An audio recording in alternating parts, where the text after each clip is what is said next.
Now,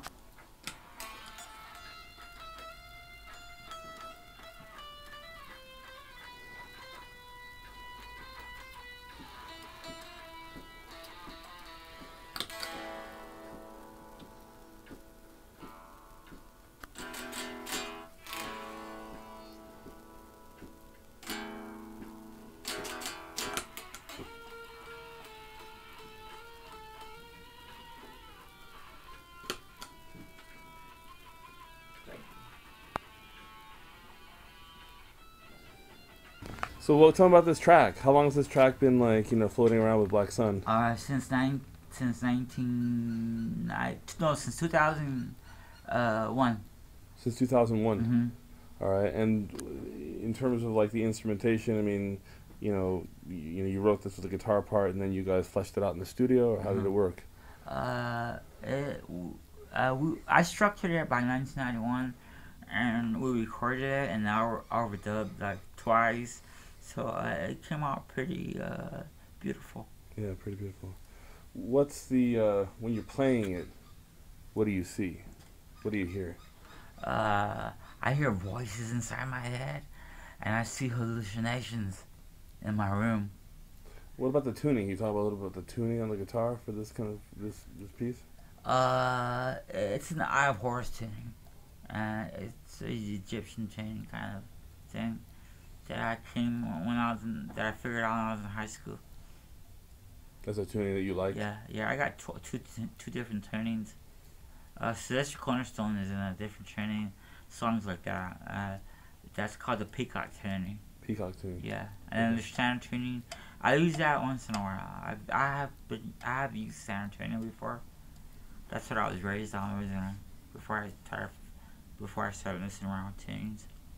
And you get this the 7-inch that you guys are putting out. You're sharing this with what's the other band? The Jet Chiefs, Rose band. He's a good friend of Joy, my flute player. Your flute player wasn't here today. You're gonna be performing with the flute player. Yeah, live at the Solo Culture Art Show. Mm-hmm. Gallery opening. Joy Farno will be playing flute with us. So is this the first time you guys have been on 7-inch for a long time? A very long time, right? I don't think I've ever been on 7-inch. Oh, so this is just the Staying Power single. Mm-hmm. Staying Power single. So what's going on like musically otherwise? Like, are you guys working on some new compositions? Yeah, we're recording a new album called Behind Purple Clouds. We need to record like 2 more songs and start mixing it, and it should become a project, a good one. How many tracks you got going so far? We got about 8, I think, 8 or 9. What's the vibe on this album as opposed to other stuff you guys have done? I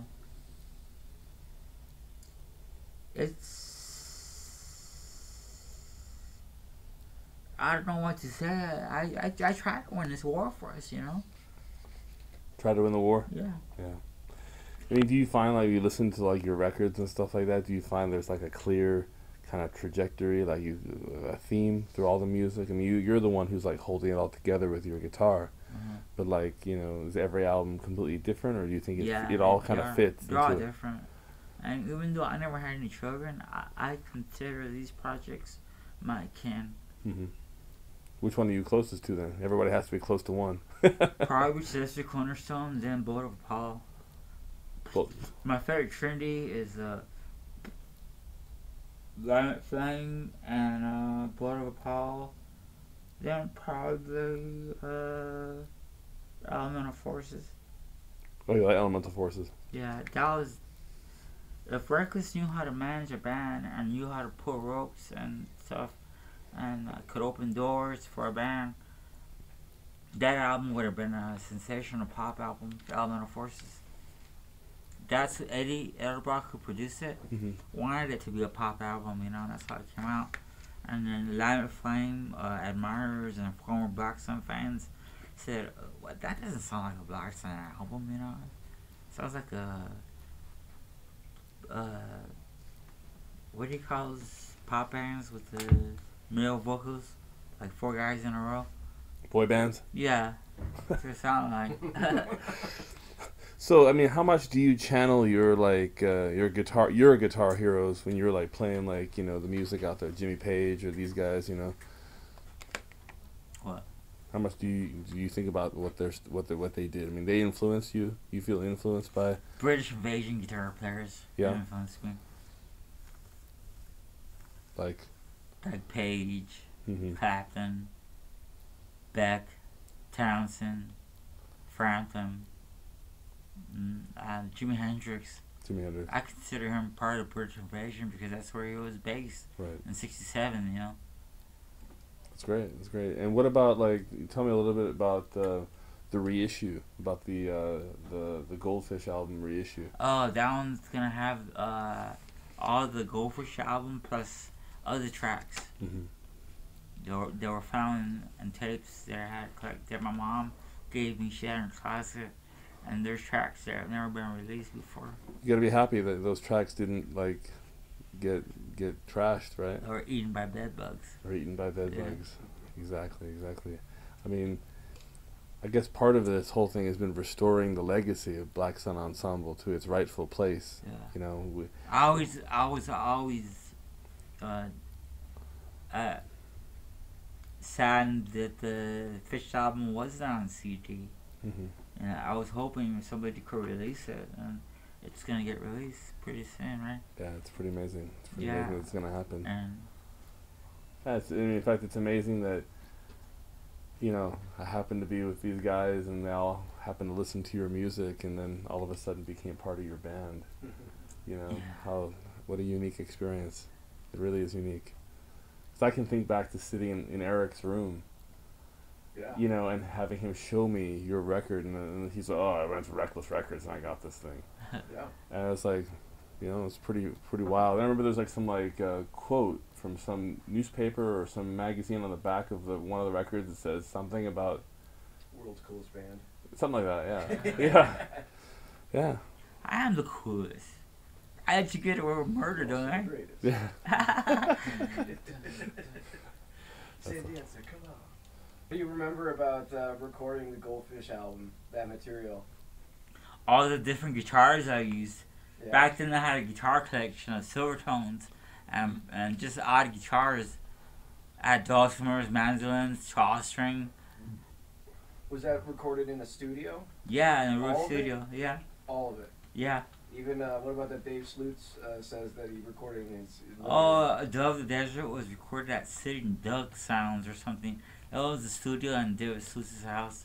That's the only one they got the other stuff for. So you recorded that one specifically for the Goldfish record. That was worn out. That song wasn't on the cassettes. Which one? Dove of the Desert. Dove of the Desert. The one that opens up the it wasn't. Goldfish album. No, Yeah. But it's great though. It's like totally the definitive version of that song. Was that the only song you recorded at that place? Yeah, yeah. And who was that guy? Ivan Penfold. Who the hell was that guy? He was the West Coast under assistant promotion man. Really? And he was also a producer, or what was he? I'm just kidding. I'm just lying again. He was the producer for Latin Flame. Charles Taylor sent him down to Tucson, and with a shitload of money to spend on us, and we recorded Latin Flame. And some of it was recorded in Koreaville or Chinatown, L.A. You know what is that, Brian? Is it a Koreaville or Chinatown? They call it Koreatown. Scott lives in LA. Koreatown. Huh? Korea? Koreatown. Koreatown? Yeah, that's where we chipped an acid and sake liquor, and we recorded 3 picks in a bottle in LA. That's cool. Yeah. That's really cool. You did all the overdubs that same night Yeah. There was just one overdub for 3 picks in a bottle. with your feedback and Yeah, stuff. yeah. That's cool. That track turned out pretty cool. Oh. Any last words? From you. I would like everybody to walk in light, love, wisdom, and beauty. What's the O stand for? Oh, Lucifer, Okay. son of the morning. Peace. Peace out.